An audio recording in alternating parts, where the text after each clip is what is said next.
This page is to illustrate the revolution, meaning the discovery of what they called the New World.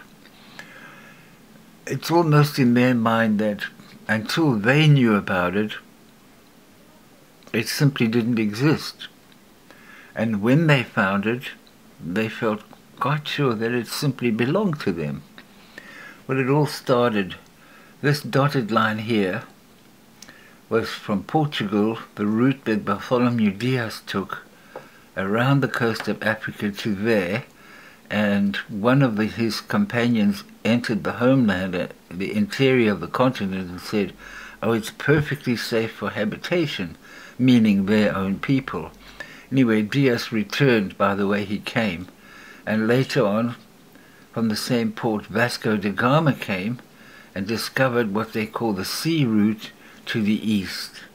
And the east was where all the spices were, and all the threads and the silks and all the exotic things that you could get from the east, which when brought back could be sold at a great profit. Before this time, the only route to the east was this long overland journey, and now they found a sea route, and this is when the significance of sea power came to be what a state needed to develop in order to be all-powerful. Over this way, from the same place, coming all the way down and around South American continent, came Magellan.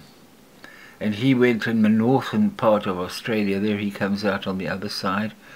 He didn't discover Australia, but he found that way round.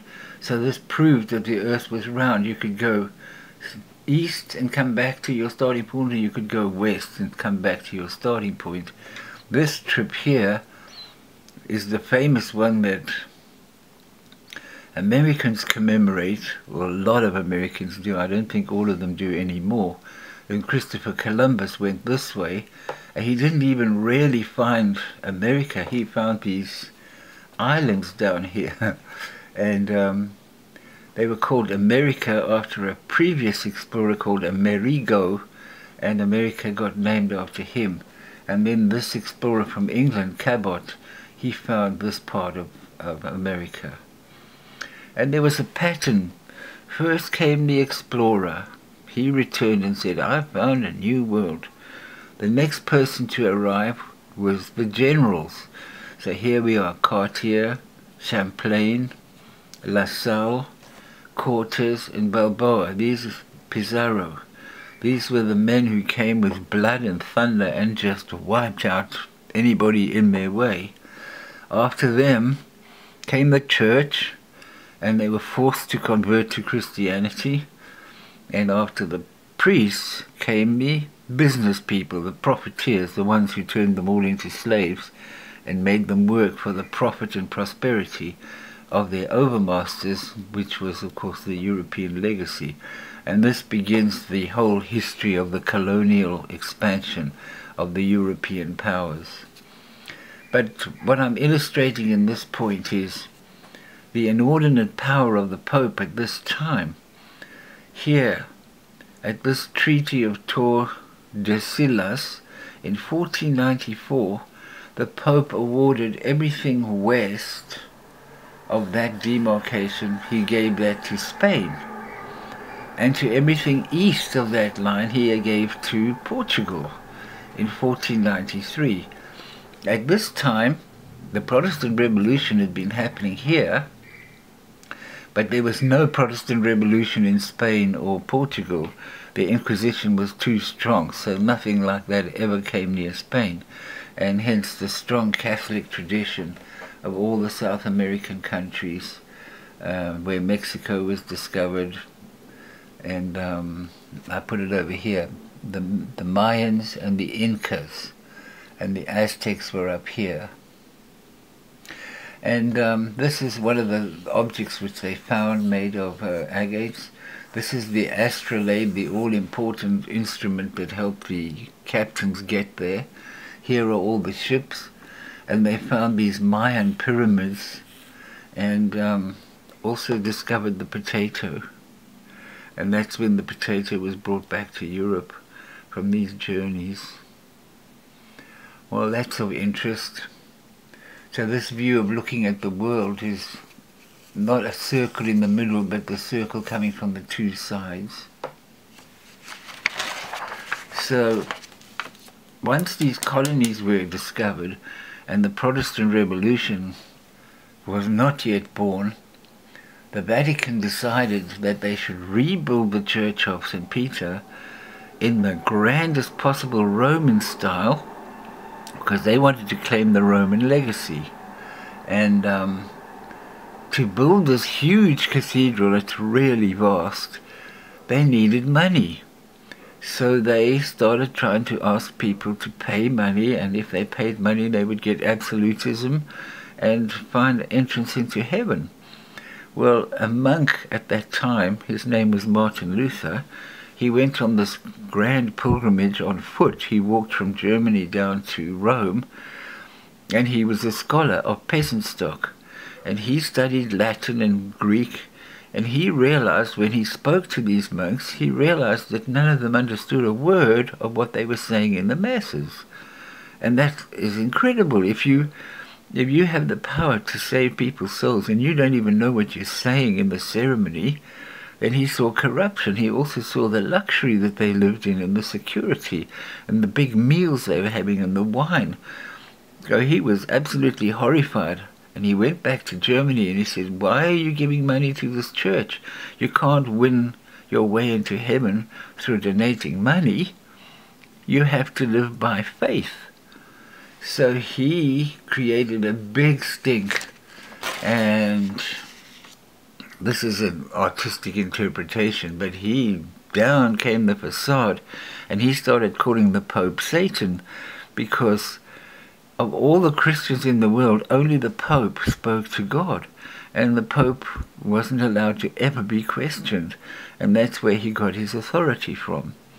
So Martin Luther didn't only say the Pope is the devil, because he was preventing the world from knowledge of God, from personal access to God. So what he did was he translated the Bible from the Latin Vulgate into German, and the German that he used is the German that is spoken today in Germany.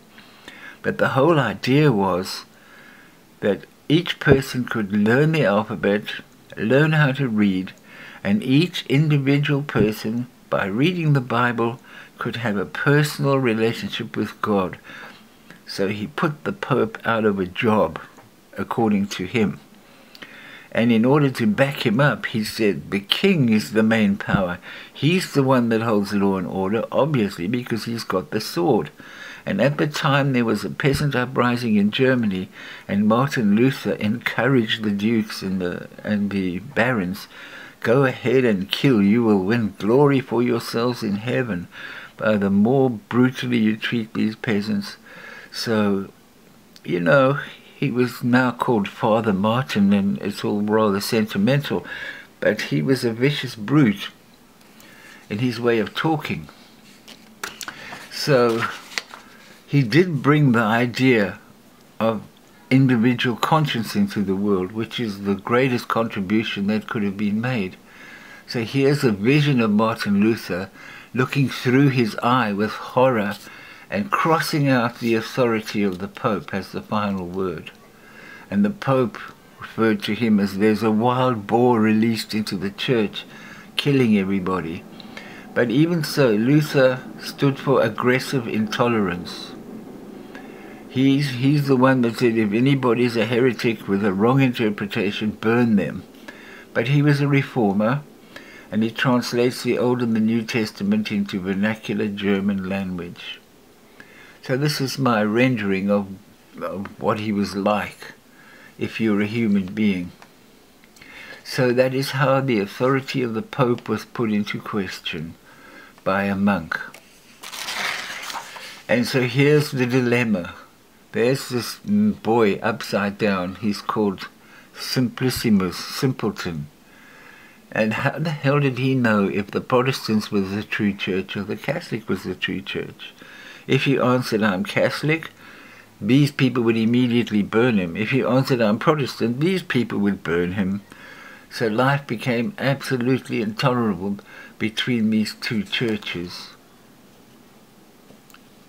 These people, the Catholics, believed in imagery and statuary and beauty, and they tried to use stained glass windows to elevate the soul, which these people called idolatry. Nobody was worshipping the statues, although they did kiss the foot of Peter in the Vatican, and they've worn his foot away. But if you know art, it's to elevate the spirit. It's not to be worshipped. It's to be experienced. Anyway, that explains the dilemma of a poor person back in the day. And luckily for Martin Luther, the printing press was invented at this time, at this special time. So he designed many pamphlets which were handed out, which showed the Pope as the devil, or the Pope as a bagpipe, where his nose was the part where you play the keys. And it was called a Dudelsack by the Dutch and the Germans. So they were very satirical articles, but it did give birth to the rise of Erasmus, who was a humanist, who was much more tolerant of human life than any of the church leaders were.